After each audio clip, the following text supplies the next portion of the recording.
Bon, alors moi, j'aimerais vous dire que suite aux événements qui viennent de se passer au niveau de ce fameux virus-là, que c'est scandaleux et honteux de voir des choses pareilles. Je pense qu'on est gouverné aujourd'hui par des gens qui n'ont aucune connaissance de cause de l'agriculture et de rien du tout. Moi, je dirais même que tout ce qui est au gouvernement, ce sont des gens incapables de gouverner un pays. C'est pour ça qu'aujourd'hui, on est dans un état lamentable.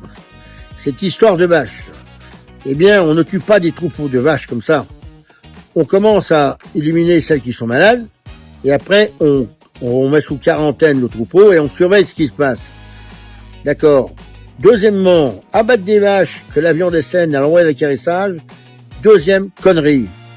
Troisième chose, comment va-t-on indemniser tous ceux qui ont été victimes de cette fameuse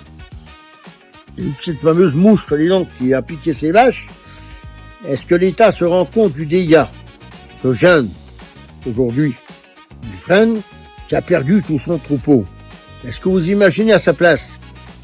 Ne-t-il pas, s'il arrive à tenir le coup, sans que personne l'aide, ça sera formidable. Mais si un jour, un coup de Trafalgar lui prend par la tête, qu'il décide de se suicider, ça peut arriver. Il n'y aura pas que lui. Et je pense qu'aujourd'hui, le monde agricole est en de mauvaises mains, en de mauvaises situations, il y a longtemps que ça dure. Et depuis qu'on est rentré dans l'Europe, je connais très bien les pays qui sont dans l'Europe. Et je vais vous dire, il n'y a aucun pays dans l'Europe qui a les mêmes règles sanitaires, les mêmes visions. Aujourd'hui, on a de ces grosses trusts qui sont à la tête de l'agriculture et qui veulent le monopole. Le temps des rois, c'est fini et ça sert à rien. Vous savez, les tombeaux au cimetière, on a tous la même grandeur. Et je pense qu'aujourd'hui, on devrait refaire une grande marche arrière à tout niveau. Vous savez, l'Europe, ça a été la porte ouverte à la mondialisation. Et je vais vous dire une chose que beaucoup ne savent pas, c'est que vous avez aujourd'hui, le Brésil, ils amènent de la viande en France, ils n'ont pas de traçabilité sanitaire, ils ont la fièvre apteuse, ils ont le charbon, ils ont encore une autre maladie, je ne sais pas le nom exactement, mais cette maladie c'est un peu qui pénètre dans la vache et dans la viande. Et aujourd'hui, cette maladie, vous êtes obligé dans le temps où vous saliez la viande, ça tuait le microbe qui était dedans. Tandis que là, le mettre dans l'azote liquide. Donc là, l'azote liquide, ça tue tout, c'est tout propre. Et puis après, ceux qui mangent ça, ils crèvent de cancer de l'estomac. Voilà. Alors, je pense qu'aujourd'hui, on échange de la viande du Brésil contre des avions. Hein. C'est pas normal. Pendant que M. Macron mange de la viande de l'Aveyron. Hein. Et que nos éleveurs aujourd'hui sont obligés de vendre de leur viande à bas prix pendant qu'on a fait venir d'ailleurs. Alors qu'en France, on peut produire de la viande, du lait, on a tout ce qu'il faut. Et d'ailleurs, labourage et pâturage étaient les deux mamelles de la France. Que sont-elles devenues aujourd'hui? Bétonnage, goudronnage. On est dans un scandale aujourd'hui dans tous les domaines. C'est une question, c'est l'argent qui mène le monde. Mais aujourd'hui, une chose est sûre, c'est que l'agriculture aujourd'hui, si on continue de tuer les paysans à la vitesse grand V, que vont manger les gens? Souvenez-vous du film L'aile ou la cuisse de Coluche. Eh bien, nous y arrivons. Nous sommes en plein dedans. Et les gens veulent savoir ce qu'ils veulent, s'ils veulent manger. Je m'aperçois aujourd'hui, il y en a beaucoup, ils aiment mieux rouler avec une belle bagnole, le plein d'essence, on part en voyage, sans descendre du bateau. Eh bien, ce qui se passe, c'est que les 7000 n'arriveront pas au bout. Il en manquera minimum 2000 qui supportent pas, ça s'appelle ça le mal de mer. Donc, elles meurent en route, on les jette dans la mer. Et ça pollue pas, ça? Personne n'en parle. Cousu. Chez nous, en Haute-Savoie, une chose qu'on devrait surveiller, c'est Sans parler de la maltraitance animale, parce que ça, en aucun moment on l'évoque. Oui, la maltraitance animale, vous savez, il y en a tout le temps, hein. Il y en aura toujours. Je vous raconte une histoire après. Et vous savez qu'aujourd'hui, personne ne le sait. Il y en a qui le savent, si, mais ferment les yeux, c'est le tunnel du Fréjus. Le tunnel du Fréjus, c'est la grande plaque tournante qui rentre. Ça rentre tout et n'importe quoi. Vous savez, l'Italie, depuis longtemps, elle ramasse toutes les bêtes possibles qui sont malades, et puis on fait du salami, on fait n'importe quoi, c'est ce qui passe aujourd'hui. Bon, aujourd'hui, je pense que cette histoire de vache, ça vient, comme on en parle, de l'Italie. Donc, on a mis des bêtes contaminées en Italie, on a ramené des virus de l'Italie dans les bétaillères, vous savez, c'est très très vite fait, ça va très vite. Et aujourd'hui, on se trouve face à la situation.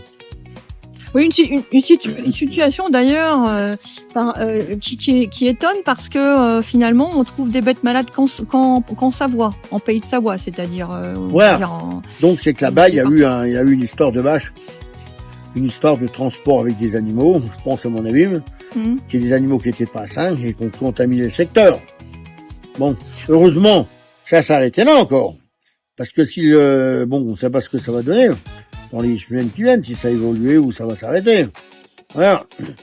Mais il y a quand même une personne que j'ai trouvé vraiment, c'est scandaleux. C'est Bogenet, le président de la FNSEA, qui a dit, il faut abattre tous les troupeaux, tous ceux qui sont contaminés, faut tout tuer. Mais on va où, monsieur? Monsieur Bogenet, vous êtes un syndicaliste de quoi? Oui. Alors, vous avez peur, si c'était chez vous, je sais pas ce que vous diriez. On est où à la catastrophe? Alors, dans votre famille, si vous avez un qui a la tuberculose, il faut le tuer toute la famille, alors. Faut personne soigner. On va où ici? Faut arrêter de faire les scandales. Alors, on met de la viande à l'écarissage qui est consommable, les gens meurent de faim. On est en train de stocker du fromage, on ne sait pas si on va le balancer ou le vendre, parce qu'on a peur des bactéries alors qu'il y en a point. Près de 180 tonnes. Oui. Ouais, 200 tonnes. Oui. Ouais. Et on contrôle pas les frontières, toute cette viande qui vient de l'étranger, qui passe chez nous. Personne ne dit rien. Oui, il y a 2 poids 2 mesures. Vous avez aujourd'hui la Pologne dans l'Europe est le premier pays producteur d'Europe de lait. Et il y en a du lait, il y a encore du trafic de lait qui arrive en Haute-Savoie. Énormément de litres de lait qui arrivent illégalement en Haute-Savoie, personne ne dit rien. Bon, en Pologne, ils ont les abattoirs les plus modernes d'Europe, ils sont arrivés à sortir de la viande avariée. Personne ne surveille rien, comment rien. La traçabilité où? La surveillance de tout. Il n'y a rien. Il n'y a pas un pays qui est pareil. Alors nous, après, on supporte les conséquences de toutes ces conneries. Oui, c'est-à-dire les directives européennes qui ne sont pas du tout en cohérence avec les spécificités des territoires. D'un pays à l'autre, tout varie. On ne sait pas ce qu'ils font là-bas. Qui surveille quoi et comment? Tout le monde sait que le Brésil, c'est pas fiable. Il n'y a rien de fiable. Chez nous, on a quand même éradiqué des maladies, la tuberculose, la fièvre il y a longtemps. Aujourd'hui, on recommence à nous envoyer des nouveaux microbes. Et je pense qu'aujourd'hui, il faut tout le monde y mettre. Déjà, les maquignons, les marches aux vaches, ils n'ont pas de scrupules. Parce que mener des bêtes en Italie qui sont malades, pour de l'argent, et qu'il faut encourir aujourd'hui des gros risques aux éleveurs, en ramenant des virus dans les camions, même qui sont bien lavés les camions, tout, il y a tout quelque chose qui se passe, les mouches ça rentre partout. Hein.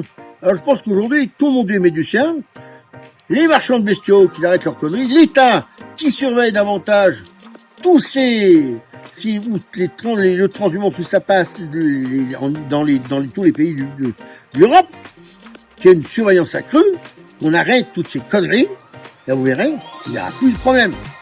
Alors, à moins qu'on veuille plus de paysans nulle part, mais je ne sais pas ce qu'ils vont manger, des pastilles. C'est l'impression que ça donne quand, justement, cette réaction vraiment extrêmement rapide, sans analyse préalable, sans réflexion. Donc, il y avait un cas chez Monsieur Duchesne, un seul cas de vache, et il n'y a pas eu d'analyse vraiment ou de réflexion. Ça a été l'abattage de toutes les bêtes, même les bêtes saines. Voilà. Donc, je pense que là-dedans, ils ont beaucoup de choses à se reprocher. Tous nos dirigeants. On attend, on ne fait pas des... On commence à voir d'où vient le mal. On va pas mettre un troupeau. Il n'y a rien. Dans un troupeau, vous avez toujours de bêtes qui peuvent être malades, mais le troupeau n'est pas atteint. Surtout là. C'était pas dangereux. Du tout. Ça aurait été dangereux que la viande et le lait soient contaminés. D'accord. Mais ce n'est pas le cas. Oui, là, c'est pas le cas. Oui, d'ailleurs, la maladie ne se transmet pas à l'homme et ne se transmet pas de bête à bête. C'est la mouche piqueuse et le ton qui serait porteur et qui pique une bête, donc qui contamine la bête. Ouais. Aujourd'hui, c'est inadmissible dans le chauffage. Est-ce qu'il est plus inadmissible? C'est le président de la FNSEA en Haute-Savoie, M. Bogenet. Je m'adresse à lui aujourd'hui. Quand j'ai entendu parler de cet homme à Franck-Veille-Savoie, qu'il était pour l'abattage total du troupeau, mais je dis, mais il est malade par la tête, ce type-là. Voilà qu'il se fasse soigner. Alors, il y a donc la coalition rurale et la communauté musulmane qui a défendu contre l'abattage. Et on ne bouge pas. Alors, est-ce qu'ils sont fautifs dans l'affaire? Est-ce qu'ils ont quelque chose à se reprocher là-dedans? Je ne sais pas qu'aujourd'hui, je ne comprends déjà qu'on ait 3 syndicats pour défendre l'agriculture. Au moins, il n'y a plus de ça. On a du bio, on a tout. On a inventé toutes les conneries possibles. Et je pense qu'aujourd'hui, on est dans une situation catastrophique Alors tous ces gens-là aujourd'hui qu'il a fallu abattre leurs bêtes, mais c'est scandaleux. Oui, puis on les a laissés sur la paille.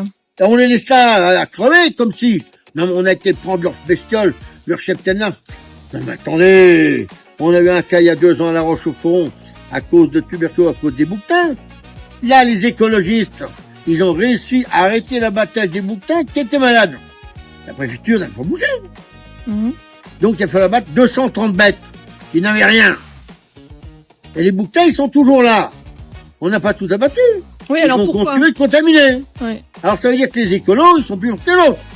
Alors on aura bientôt les écolos, les socialos, les loups, toutes les bêtes sauvages possibles, nuisibles. Voilà. Alors, quand vous avez des loups, vous pouvez pas tenir des moutons. Pas possible. Ouais. Hein. Et quand vous avez des vaches, et que vous avez des loups qui courent après les vaches, c'est pas possible non plus.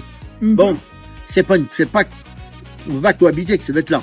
Bon. Alors, quelle serait la solution? Parce que tout le monde a le droit, je veux dire, ce sont des êtres vivants. C'est simple. Faut plus de loup. Moi, je vois pas le loup qui a une existence chez vous. Ce qui est simple, si. J'ai plusieurs idées.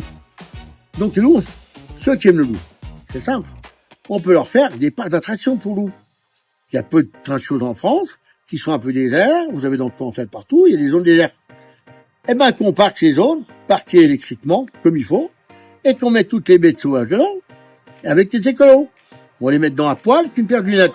Puis on passe dans une semaine, on va récupérer quoi? Avec les lunettes. Et ils ont compris ce que c'est que le monde animal. Bon. Puis c'est là qui veut des loups chez lui. Eh ben, qu'il se fasse un parc chez lui, parqué comme il faut, puis qu'il prenne des loups. Après, c'est peut-être aussi l'humain qui a empiété sur l'espace des loups. Mais les loups chez nous, tu sais, les loups, les derniers loups qui ont été tués dans les années 1800, là, ils avaient des loups qui faisaient 120 kilos, hein. C'était pas des êtres qui on peut pas cohabiter, qu'il y a un ou deux loups par-ci par-là, c'est pas le gros problème, mais là, c'est des meutes de loups, qui attaquent dernièrement des brebis de 18, qui a de côté, et puis là, dans l'affaire des brebis qui sont abattues, eh ben, si vous ne trouvez pas la carcasse, vous n'êtes pas payé. Bon. Alors, les écolos, comme j'ai dit une fois une fille, j'ai dit, mais attends, pourquoi, est-ce que tout normal? T'as un loup, égorge une brebis. Oh, mais de toute façon, vous les mangez, les brebis. Je dis, mais oui. Il vaut mieux que ça soit nous qu'on les mange que le loup. C'est une raison stupide. Cro-Magnon, on mangeait de la viande. Alors, vous savez, aujourd'hui, les docteurs, ils ont même dit que les gens aujourd'hui, s'ils mangent pas de viande, ben, je sais pas, ils vont pas pouvoir tenir le coup, ils n'auront pas de protéines. Oui. Il n'y a rien qui peut remplacer la viande. Il y a une vitamine aussi qu'il n'y a pas ailleurs. Là. Oui, et puis là, aujourd'hui, si ça veut en manger du soja, des chenilles, tous les produits américains dénaturés, on va voir les résultats. Hein. Oui, bon, on sait que les... il y avoir ceux qui vont à McDo, qui vont bouffer du McDo, et puis bientôt... Par exemple, les aliments à base d'insectes c'est toxique. Oui. Vous savez, la nourriture, c'est la chose primordiale pour l'homme. Malheureusement, aujourd'hui, vous savez qu'avant, il y a 70 ans en arrière, la paye d'un ouvrier, c'était 40% de la nourriture. Aujourd'hui, c'est 13%. Et on balance encore la moitié de la nourriture. Et ce que je trouve scandaleux, c'est quand j'entends les publicités à la radio, là, des intermarchés qui vendent de la marchandise pour rien. On se demande à combien ils l'achètent pour la vendre depuis qu'ils la vendent. C'est honteux et scandaleux. Oui. Bon. Et en plus, ils vendent de la merde. Bon. Quand vous voyez, là-dedans, faut voir ce qui se passe. J'en ai vu des gens qui entraient là-dedans, ben attention. Eh ben, ils ont vu des choses vraiment bizarres. Vous savez, la viande, attention, c'est quelque chose de très, très délicat.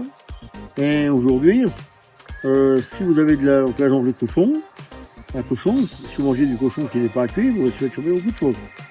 Il y a le ver solitaire, il y a d'autres bêtes, il y a beaucoup. C'est le viande de cochon, donc ça se cuit. Dans le temps, ils salaient le cochon. Pourquoi? Le sel, ça autorisait tout ce qui était mauvais. Oui, donc il y a des pratiques anciennes qui se perdent. Ben oui. Vous avez la stérilisation. Les gens ont stérilisé beaucoup. Les gens, ben, souvent les femmes avant, elles travaillaient pas, puisqu'elles faisaient tous des fêtes du paysan. Donc, ils prenaient le temps, ils faisaient du jardin, ils stérilisaient beaucoup. Et ben, donc, vous avez de la nourriture qui était naturelle. L'autre jour, j'ai mangé un bocal de poire, de plusieurs, c'était la passe crassane, ça y met beaucoup. Vous savez combien de temps elle avait? 30 ans. Et elle était intacte. Ah, puis moi, je suis pris un jus dedans, on n'est pas mort. Nickel. Oui. Mais pas, il y a oublié un peu tout ça, voilà. Justement. Le moderne n'a fait que tuer l'homme. La stérilisation, c'est mieux, tout ce qui est légumes, tout ça, c'est mieux que le congélateur. Le congélateur véhicule les vitamines, et le congélateur, vous ne pouvez pas regarder la viande 30 ans. La viande, attends, on a fait quand la congélation, c'est bien, oui, mais la stérilisation, c'est quand même un autre moyen. Oui. Et ça dépense pas de courant. Oui. Parce que quand vous avez un bocal stérilisé sur un tablard, il peut rester 20 ans, il dépense pas de courant. Mhm. Avec le congélateur, il vend du courant. Alors justement, Lucien, tu nous parles de courant. Je voudrais te poser la question, quel regard tu as sur l'écologie aujourd'hui, sur ces mouvements verts? Qu'est-ce que tu as à leur dire? Par les mouvements verts, faut déjà qu'ils se situent dans une bonne situation, parce que ils ont qu'une chose en tête, comment faire ramasser de l'argent sans trop travailler. Bon, c'est facile. Rentrer dans une association à la con, rentrer dans un parti politique qui n'a aucun sens, qui ne sait pas ce qu'ils font, raconter des conneries toute la journée, on y connaît parfaitement.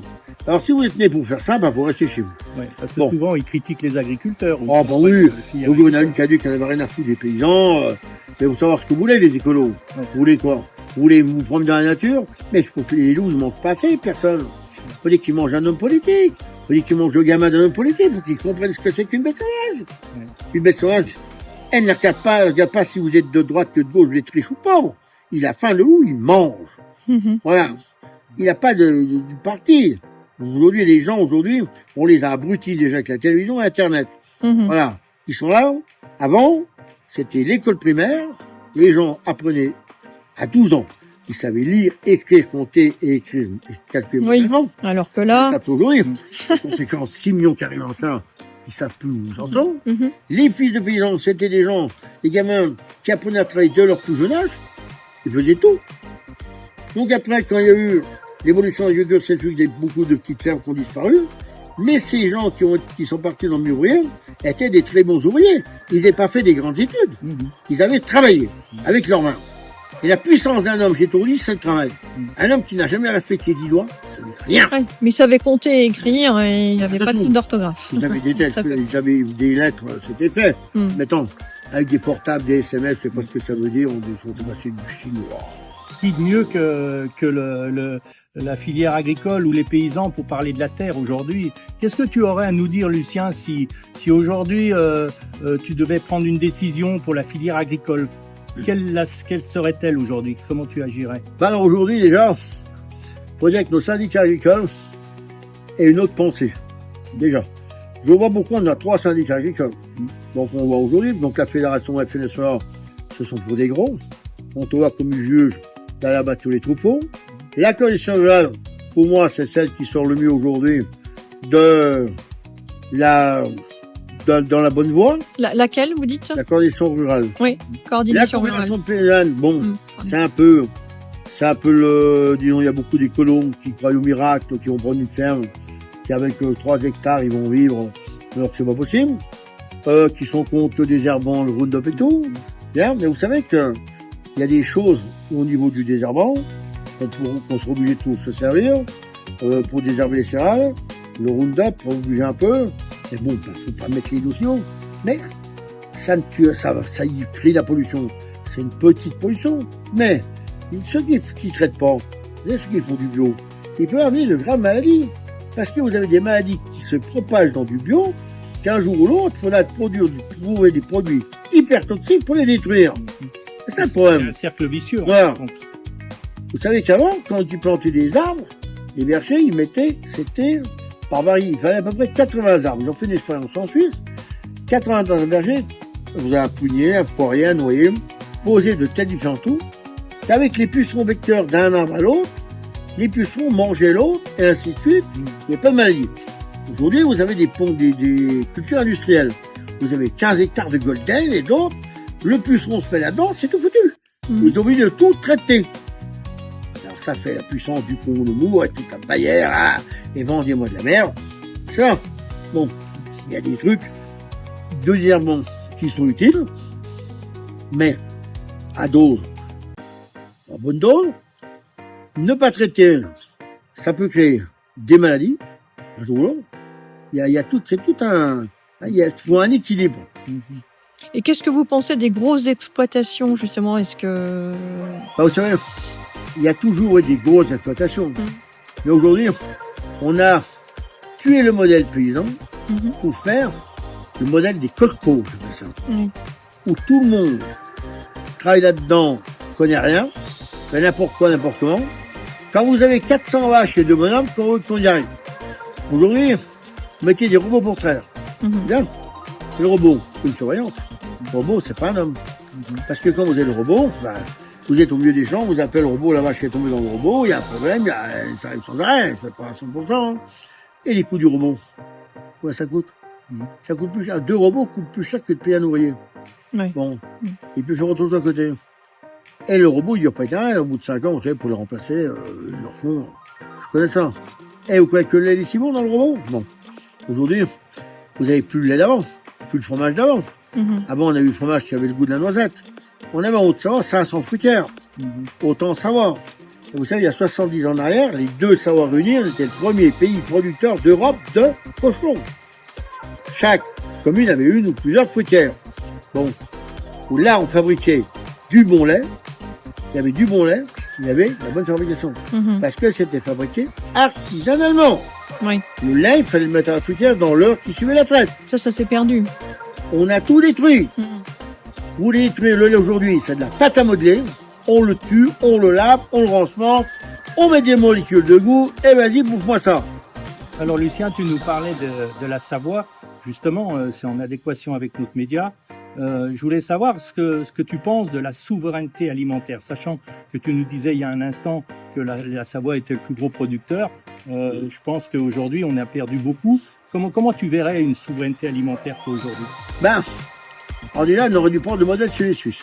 Les Suisses, eux, 80% du territoire agricole est réservé en cas de conflit mondial pour pouvoir nourrir la population.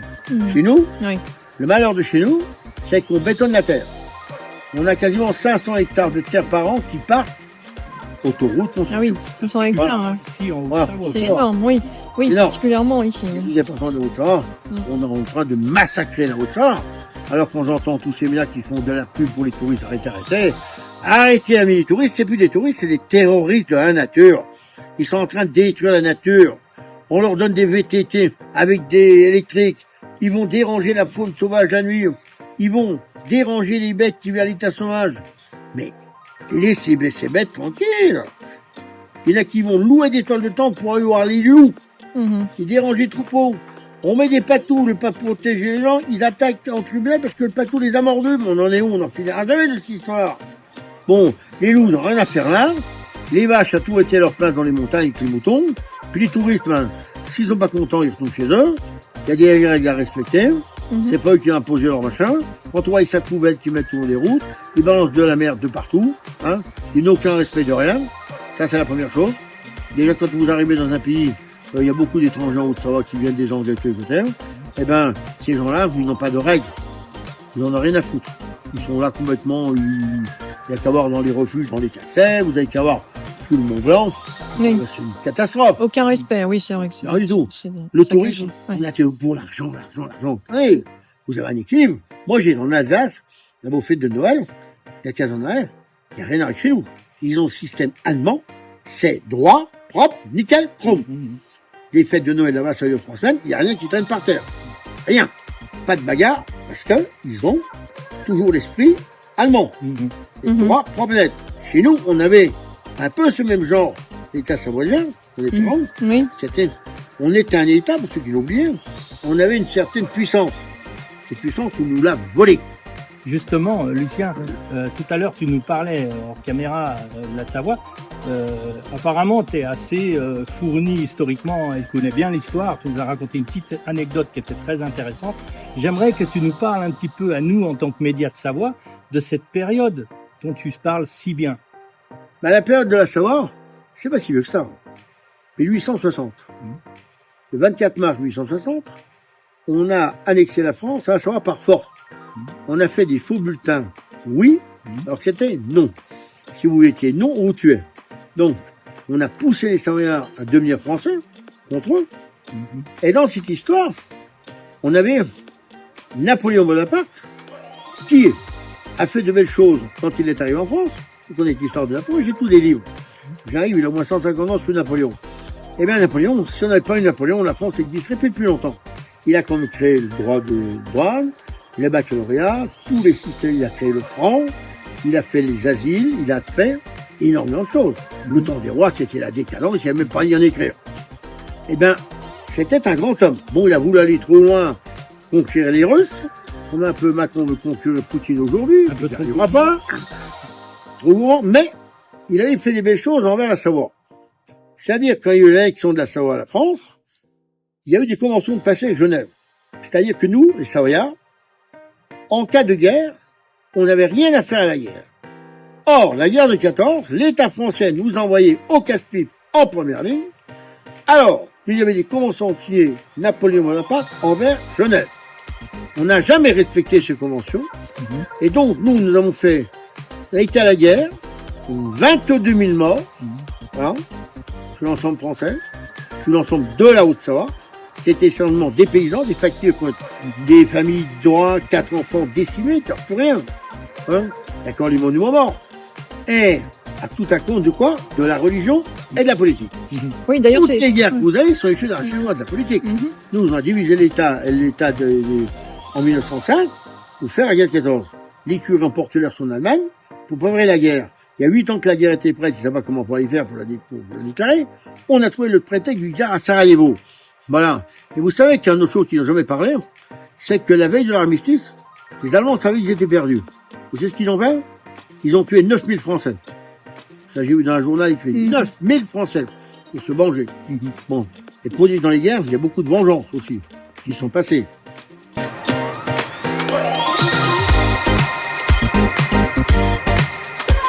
Chez nous, on avait un peu ce même genre d'État savoisien, on était rond. Oui.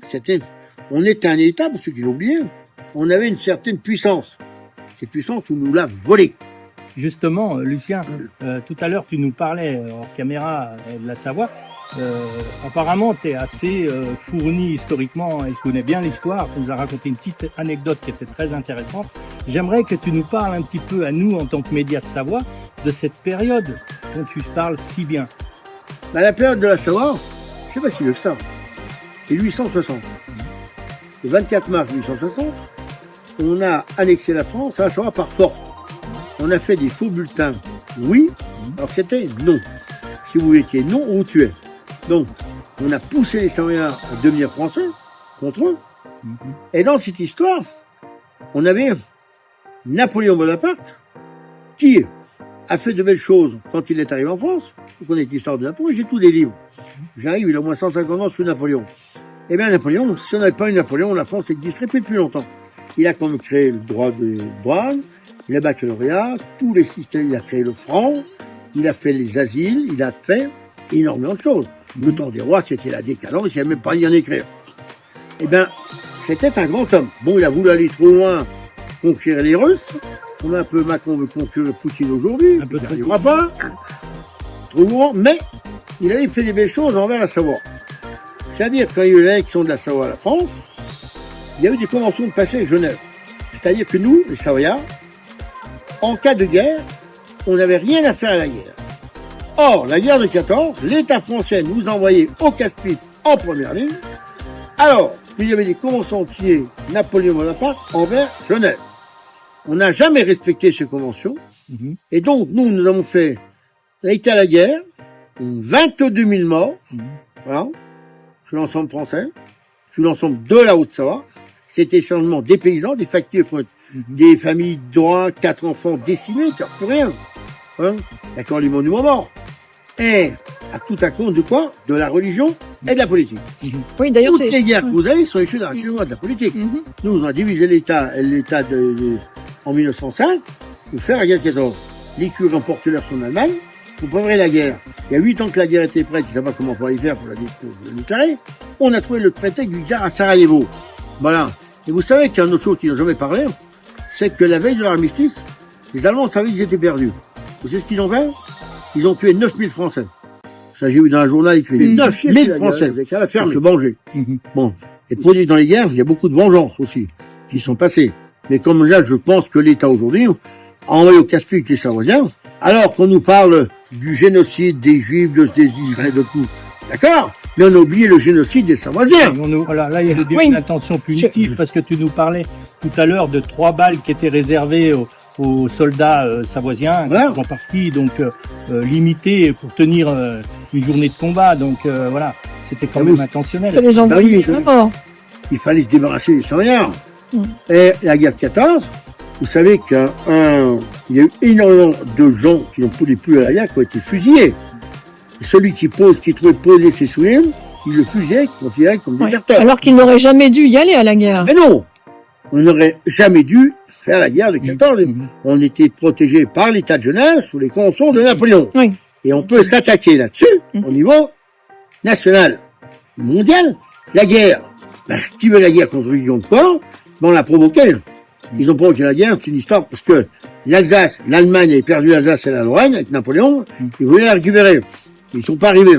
Bon, aujourd'hui, alors il n'y a plus de guerre, mais on est tous en guerre dans l'Europe. L'assassinat de l'archiduc à Sarajevo était qu'un prétexte. C'était le prétexte de déclarer la guerre. Il y a 8 ans que la guerre était bonne, c'est pas comment faire pour la déclarer. C'est tout, le nerf de la guerre, c'est l'argent. C'est tout. Et aujourd'hui, on n'y a pas de scrupules. Il y a eu des guerres avant. Le massacre de la Saint-Barthélemy, les catholiques avec les protestants, c'est montré. Donc aujourd'hui, ça continue. Et c'est toujours la religion et l'État. Alors, tu sais que Lucien, il y a certains groupes qui parlent de la souveraineté de la Savoie. Il y en a qui s'autoproclament gouvernement. Comment toi, tu vois la chose sur l'avenir de la Savoie aujourd'hui? Comment tu la voudrais demain, sachant que tu puisses vivre encore jusqu'à 120 ans? Alors la Savoie aujourd'hui, vous savez, il y a beaucoup de partis de Pinjon qui avaient essayé, avec Abeille. Oui. Bon, je crois qu'il y en a qui est mort, peut-être tous les deux. Oui, il existe un non-enregistrement à l'ONU en 2009 de Pinjon. Hein, on aurait pu, mais on les a vite arrêtés. Laissez-moi ça de côté, comme nous avant, qu'on avait, pareil, des droits de faire l'agneau. C'est Napoléon Bonaparte qui nous avait donné le droit de faire l'alcool. En 1960, c'est pas lui, on a supprimé les transferts entre exploitation. Aujourd'hui, on s'aperçoit qu'il n'y a plus personne, nous, on donne 100 litres d'oignon à la faire. Sans payer de taxes. Puis il n'y a plus d'arbres, il n'y a plus de paysans. Bravo. Fantastique. Alors moi, je vous dirais une chose, c'est aujourd'hui. Si on a des gens comme moi, qui ont des convictions, eh bien, la Savoie, on pourrait la récupérer. Parce que les gens ne se rendent pas compte. Parce que beaucoup, dans leur raisonnement, la Savoie est française, ça va pas au-delà de ça. Mais non. On n'oublie pas ces choux, ces racines. Oui. Vous savez, un chou, c'est un chou. Une fleur, c'est une fleur. Bon. Alors, en Savoie, nous, on a quand même une richesse. Bon. On est basé à côté de la Suisse. Genève n'était pas suisse. C'était en intendance entre l'État savoisien. Les 22 communes qui ont été données au canton par les États sardes pour permettre à la création du canton de Genève. Ça a tout été une magouille. Aujourd'hui, si nous, la Savoie était restée en commanditaire, on serait plus riche que Genève. Voilà. Mais nous, on faut savoir. Et les gens ne se rendent pas compte. Les droits de douane, tous les droits de fiscaux, tout ça qu'on perd, toutes ces stations de ski qui nous rapportent rien du tout, que des frais. C'est tout à Paris, c'est tout des multinationales qui englobent, qui ramassent. C'est sans arrêt, ils sont en train de détruire le pays. Ils se battent pour les Jeux Olympiques. On a personne dans eux, mais on les récupère. On a des Jeux Olympiques bio-écologiques, mais vous faites comment? Alors, la neige, on fait des montagnes de neige, ça coûte combien? On va les enlever, bien sûr. C'est pas très écologique, c'est pas d'ailleurs. Non, ça c'est quoi? On dépense de l'eau pour les canons à neige. Toujours le rapport de l'argent. Derrière, l'argent. Quand vous voyez, j'étais à Chamonix, c'est 40 ans que j'ai pas mis les pieds. On y avait été avant le Covid. Livrer du foin, il y avait un monde fou. Et quand je vois ceux qui travaillent, qui vivent dehors dans des camions, qui ont des groupes électrogènes qui couchent dehors, une petite riche. On parle des saisonniers. Ouais, c'est honteux. Oui. Et quand on y retourne après, il n'y a plus personne. Alors, quand vous voyez Chamonix, dépeuplé de plus rien, on dirait un camp de concentration vide. C'est pas si beau que ça, Parce que les baraques, c'est tout du bois, c'est vieux comme un an, Et les gens ont été à Chamonix, il faut qu'ils aillent travailler à Genève et dépenser leur argent à Chamonix. Ils n'ont rien vu d'eau. Alors que la France a énormément de choses à voir. Dans toute la France. Oui. Donc, on se base là-haut, on projette les gens là pour ces multinationales qui sont des gros traques pour ramasser de l'argent. Qu'est-ce qu'ils en ont à foutre? S'ils vont déranger les bêtes sauvages pourvu qu'ils ramassent de l'argent. Pas tout. Et ça, on peut tout y arrêter. C'est une volonté politique. Tu nous parles de multinationales. Est-ce que tu n'as pas l'impression qu'il y a une trahison de nos élites politiques pour que ce pouvoir de multinationales, les lobbies, soit si puissant aujourd'hui? C'est qu'on leur a donné l'opportunité de le devenir. Mais c'est sûr. On les paye pour. Vous avez aujourd'hui en Haute-Savoie. Moi, je suis là passé pour le savoir parce que moi, je suis pas paysan comme les autres. Vous savez, moi, j'ai jamais touché de subvention de ma vie. Et c'est pour ça qu'on est chez toi, Lucie. Et aujourd'hui, il y a 30 ans que je me bats contre l'injustice au niveau agricole, que ces pauvres paysans n'ont rien compris. Pendant qu'ils restaient couchés, moi, je m'occupais du trafic de l'air. Je fais toujours. Quand en 1984 sont apparus les quotas laitiers, encore une chose pour faire disparaître les paysans, bien sûr, il y avait trop de lait, non. Le but, c'était pas ça, c'est qu'il n'y avait pas trop de lait. après l'analyse, c'est qu'il y avait trop de paysans. Donc, on a donné une prime à tous les petits qui avaient 25-30 000 d'œufs pour qu'ils disparaissent. Ainsi, on fout en l'air les fruitières, les gros arrivèrent. C'était tout fait pour. Puis après, qu'est-ce qui s'est passé? Eh ben, ça s'est passé au Saint-Tout, pareil. De la Chambre d'agriculture, je le dis fort. C'est là que j'ai découvert, poteau, comment ça?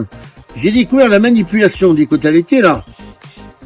J'étais rentré avec toutes 15 informations, parce qu'on nous avait infligé de payer 35 000 francs un peu moins, on a payé 100 000 de pénalités laitières. Personne ne connaissait le fonctionnement des quotas laitiers. Comment ça marche et tout. Tout le monde a quelqu'un, c'est comme ça, c'est l'Europe, c'est d'où qu'on en a parlé. Bon, bref. Mais il fallait approfondir ça. Puis moi, comme je suis un peu comme Colombo, oui. J'approfondis ça, je cherche une épingle dans une boîte de foin et j'y arrive toujours. Et je me suis lancé dans cette affaire tout seul. Et un jour, à chercher des documents. J'ai écrit à Paris l'annulaire, j'ai eu quelques documents, mais en haut de ça, on ne savait rien. Nos dirigeants agricoles ne disaient rien. Pourquoi? Parce qu'ils disaient qu'on a fait de nos quotas. Ils avaient tout manipulé derrière, leur business. Et là, un jour, j'ai trouvé un journaliste, à France Bleu, puis ça, que pour une histoire qu'on cherche un ouvrier, pour un gars, et je lui demande, tu fais le reportage. Il me dit oui, je lui explique ce que je veux, oui, il n'y a pas de problème. Je l'envoie donc à la Chambre d'agriculture, vers une personne qu'il fallait qu'il aille. Bon. Et donc, il a fait son enquête. Une grosse enquête, de toute façon, une enquête professionnelle. Et donc là, on a fait des découvertes faramineuses. Donc moi, j'avais pas mal de choses découvertes. Lui, il est rentré, il m'a dit tout de suite, un interview, mais là-bas, ils sont complètement malades. Là-bas, il dit, mais celui-là du fou. Il me dit, toi, tout des petits, c'est le scandale. Mais je vais m'en occuper. Donc, on avait découvert ce fameux scandale des quotas laitiers, que les quotas n'étaient pas répartis comme ils étaient répartis. C'est du tout n'importe quoi. Et qu'il y avait déjà du trafic de lait, du lait qui arrivait à l'époque en Haute-Savoie, pour ces grosses centrales, et personne ne disait rien. Alors je dis, je ne me vois pas pourquoi on va payer des pénalités laitières sur du lait qu'on a produit et qu'on s'est servi. Mais pensez pas, c'est l'Europe. Attendez, l'Europe, c'est grand, l'Europe. Donc encore une fois, le lait, la viande, on est toujours dans le même scénario. On brûlait trop de lait. Qu'est-ce qu'on a fait du leur quota? Bon, il y avait une personne qui s'occupait de ça. C'est tous les noms. C'est qui m'a dit de ça, j'ai tout trouvé. Je suis rentré très bien, c'est comme les souris dans le fromage, je rentre. Et j'y vais, je me démène pas. Et je suis rentré, j'ai trouvé ce qu'il fallait. Quand on a mis l'article, là, à France Bleu, c'est en 94 au mois de novembre. Hein? Personne ne sait rien, on était que de savoir. Et je vous dis pas, ça fait un branle-bas de combat, à la Chambre d'agriculture. Tout le monde est carré. Tout le monde, personne n'était venu mettre dans la ruche. Mais le frelon asiatique est arrivé à l'époque. C'était moi. Et donc, là, ça a chauffé Marcel. Et donc, quand ils ont vu ça, qu'est-ce qu'ils ont fait? Ils ont téléphoné au préfet. Ils étaient coincés. On ne disait pas de quoi, c'était la vérité. Et donc, ils ont fait intervenir le préfet à l'époque. Ils voulaient porter plainte contre le journaliste et moi, pour diffamation. Et le journaliste, il a fait tout ce qu'il fallait. Il me dit, alors il a donc dit au préfet, vous savez, je crois bien que c'est vous qui allez finir en prison. Parce que là, ces documents, vous savez, ça, on peut pas les falsifier, ça. Alors, cette mode aujourd'hui, alors, ils ont fermé leur gueule. Oui, parce que cette mode aujourd'hui de retourner, quand il y a de la vérité trop dérangeante, cette mode de le retourner. Oui, de faire une version accusatoire, oui. Et là, j'ai découvert ce qui se passait. Eh ben, attention, c'était pas l'Europe. Parce que j'étais plus loin que ça, pardon. Donc, on a trouvé ce qui se passait. C'était nos dirigeants qui avaient manipulé la gestion des quotas. Ils avaient fait un GUE à la con, comme ils voulaient. Ils récupéraient tous les quotas. De tout le monde, des cessations et tout, à peu près. Ils avaient fait leur politique départementale. Mais, alors, les gros, il y a des pas syndicats qui étaient fait la confédération, et tout le monde a fait. Là, les gros étaient à la tête un jour, tiens, un peu des quotas, ferme ta gueule. Les copains, les autres, ils n'auront rien. Alors, les fédérations laitières, les coopératives, ce qui s'est passé, c'est que nous, on avait des coopératives. Donc, l'histoire, c'est que le quota, il est lié avec la terre. Sur son lieu de production. C'est-à-dire, les quotas de Nangy devaient rester à Nangy. Intéressant, ce que tu dis. Bon, attention. Ils devaient rester à Nangy, liés à la terre et à la coopérative. Donc, les coopératives qui étaient les fruitières étaient considérées par le net, qu'ils appelaient ça dans leur jargon, acheteurs de lait. C'est eux qui géraient les quotas. Et nous, donc, quand il y avait une cessation, 90% du quota restait à la coopérative. C'était normal. Et donc, c'était notre bien, à nous. comme une fois la Savoie qui a volé la France. Bon. Et là, on s'est aperçu que nous, on avait des milliers de litres de lait qu'on aurait pu produire nous, mais quand ailleurs. Ils ont été dans la semaine, ils ont été à des grandes de la Chambre d'agriculture, qu'ils ont fait. Ils ont lié les quotas aux investissements, ils ont fait des bâtiments ultramarins à eux, ils ont dirigé la politique agricole européenne à leur politique départementale. Celui de machin. Puis là, ils ont banané tout le monde. Ils sont, alors les copains, les autres, les tous, ils sont goinfreux, et derrière, eh ben, plus personne. Alors les coopératives, c'était pas géré par les coopératives, c'était géré par la Chambre d'agriculture. À plusieurs. Je les connais tous. Et ils ont géré tout ça pour leur bonne essence, mais ils ont fait perdre des milliers de litres de lait des producteurs. Oui. Donc ils avaient des droits à produire. On a destitué par les coopératives, c'est aussi la destitution de l'indépendance des éleveurs, des fermiers. On a réussi à détruire les filières avec les quotas et les industriels. Que vous avez à l'IFOP, Verdanet, machin, mais aujourd'hui c'est Lactalis. Et Lactalis, je le connais bien, parce que Beignet, c'est le nom de famille. Lactalis, son fief, c'est la Mayenne. Le père Beignet, Claude Beignet. Il est venu acheter Giraud, vous voyez. Et est-ce qu'il y aurait pas une tendance ou un risque à ce que, justement, Lactalis se saisisse de la dépossession des terres Je vais expliquer ce qu'il est en train de faire. Voilà. Lactalis, ça représente combien aujourd'hui Autant Oui. 90%. Lactalis, le père, Claude Beignet, il fait des études de curé. D'accord. Mon père était fruitier en Normandie. Parce que j'ai connu un gars, mais j'en ai rencontré aux affaires d'ailleurs. Donc, Beignet, il était venu acheter l'affaire Giraud, en 1991, avant qu'on entende l'Europe. Ils avaient vendu l'affaire, Giraud, alors écoutez bien, ils ont quand même monté une affaire, Giraud, en faisant fermer les fruitières, qui nous appartenaient à nous, avec tant de litres de lait qui leur appartenaient pas. 7 milliards de centimes à l'époque. En disant qu'ils étaient associés avec le groupe Beignet. Tout un charabert. Puis moi, je connaissais l'histoire. Et quand ils ont réuni à La Roche au Banque de Laine, ou au Giron, pour dire qu'ils avaient été associés, et je laissé faire. Et quand ça a suffi, j'ai été là, Giraud, le patron. Et maintenant, vous faites quoi? Vous foutez de ma gueule, Vous n'êtes pas rentré, vous avez vendu votre affaire. 7 milliards, vous avez monté sur le dos des bilans, vous avez fermé les fautières, vous avez pris de où? Ah, il en a pris un contre la tête. Puis après, je suis parti, qu'est-ce que tu l'as dit, t'occupe pas. Bon. Et, je dis, vous savez pas, moi, à la fin de l'année, j'arrête de produire on n'a plus de quotas. On avait un quota de 80 000, qu'on aurait pu avoir 120 000. Si les quotas avaient été répartis comme il faut, eh ben, il y aurait peu de problèmes. Il y a des quotas pour tout le monde. Oui, c'est encore des directives hors sol, en fait. Encore une fois. Tout, la Chambre d'agriculture, Joly Weffort, les 3 syndicats, la Confédération à l'époque, tous, nos dirigeants, ils n'en ont rien à foutre des autres à côté qui sont de même parti qu'eux, c'était eux.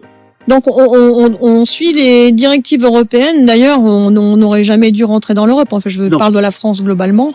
Parce que ce que monsieur Bertrand après par les quotas étaient, nous c'était gouverné. Là, nous on avait nos droits par les frontières, c'est normal. Et vous avez Lactalis, Beignet, lui c'est lui qui gérait les quotas. Alors en Mayenne là-bas, il a fait crever tous les petits, il a fait des emprunts aux gros, ils n'arrivent pas à payer, il a racheté les fermes. Donc aujourd'hui ils sont fermés de Beignet. Voilà. Et lui, dans le pire dans les quotas Beignet, il donnait, c'est lui qui avait les quotas.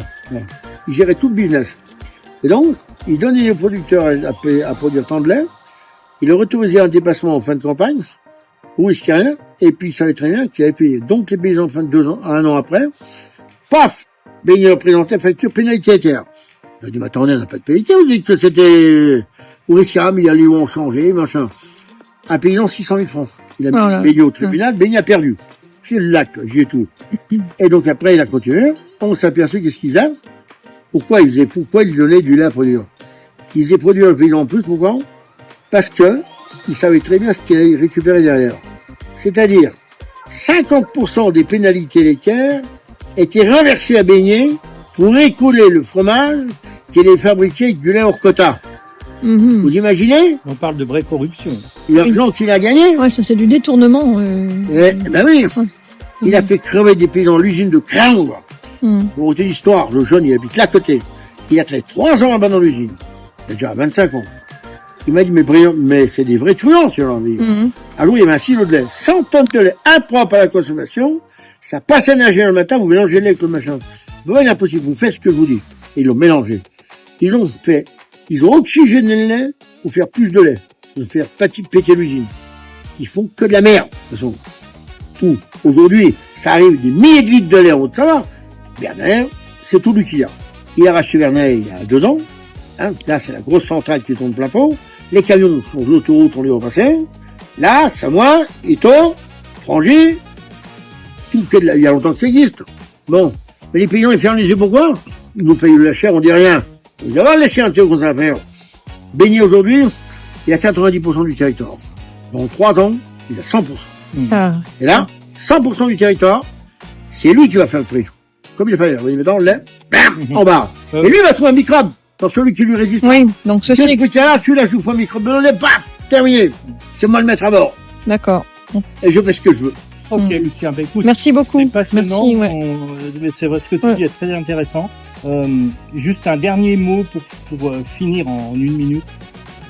Qu'est-ce que tu dirais, comment tu voudrais que les agriculteurs prennent conscience, probablement, parce que beaucoup ne savent pas forcément tout ce que tu racontes, mais comment tu les encouragerais, toi, à agir aujourd'hui? Les paysans, déjà, faut qu'ils sortent d'un cercle vicieux, le secte du syndicalisme. Bon, ça c'est comme les sectes. Le syndicalisme, il y a du moins et du moins. Il faut arrêter de se faire endoctriner par ces gros trosses à l'entrée. On voit ce qui s'est passé avec la vente que Mogenet est pour l'abattage, que les autres non. Je pense que là, il y a une grosse divergence. Et là, si vous voulez remettre l'agriculture en route dans le bon sens, il faut arrêter ces grosses exploitations, ces grosses causes. Il faut remettre des exploitations viables. Et surtout, il faut refaire des fruitières. Que chacun s'amène de la situation. On arrête de fabriquer de la merde. Voilà, comme des Jean-Pierre Coff. Parce que le fromage, moi je le connais. Et ben aujourd'hui, les bains de viande, c'est pas du fromage. C'est mettre sur le goût de la lessive, des acides. Tout ce qu'on met dedans. C'est pas bon. On fabrique.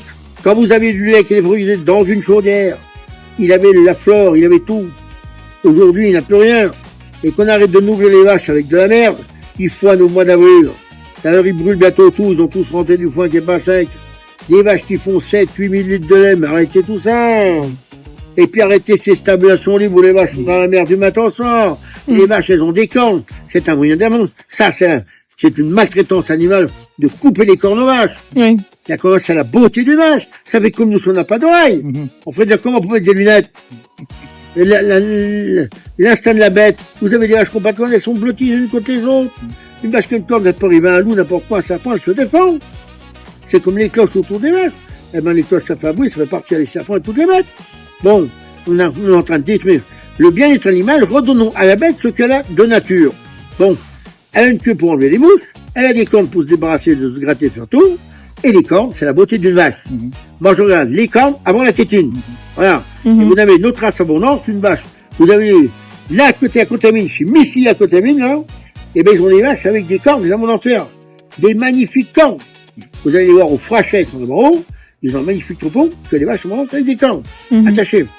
Aujourd'hui, on nourrit les vaches. Elles sont mal nourries, elles sont mal logées, et on fabrique de la merde, parce qu'on a du mauvais lait. Voilà. Le lait. Aujourd'hui, il faut refaire les fruitières, à petite échelle. Nos ancêtres faisaient des fruitières, ils fabriquaient 1000 litres de lait par jour, et nous, avec 5000 litres, on a détruit les fruitières. On n'a plus rien. D'accord. Une fruitière qui n'avait pas de porcherie n'était pas une fruitière. On avait des vrais cochons. Bon, alors on sait qu'on pourrait en parler pendant des heures parce que le sujet est énorme, mais on sent cette envie, enfin cet amour des bêtes. On va s'arrêter sur la beauté des vaches parce qu'en fait on n'avait jamais vu ça comme ça, mais c'est bien que tu le rappelles, Lucien. Et je pense que on est très heureux que tu nous aies accordé un entretien enrichissant. Et j'espère que beaucoup de gens qui auront l'occasion d'écouter ton témoignage pourront en prendre de la graine, parce que Dieu sait si aujourd'hui le monde agricole résonne surtout sur la rentabilité et plus sur l'animal lui-même. Et puis une agriculture raisonnée, c'est peut-être l'avenir, parce que tant la filière souffre aujourd'hui. En tout cas, vous savez, l'homme, c'est pas un être humain, c'est une bête humaine. Ouais. Car l'être humain, c'est quelque chose de terrible. Ouais. Moi, s'il fallait aujourd'hui me transformer en bête, vous savez en quoi je me transformais? En oiseau. C'est pourquoi? Parce que l'oiseau, il peut se déplacer avec ses propres ailes. Et puis vous chiez sur la gueule, vous avez qu'à la fermer. Ouais. Merci sur cette conclusion. Merci beaucoup Lucien. Merci beaucoup à toi.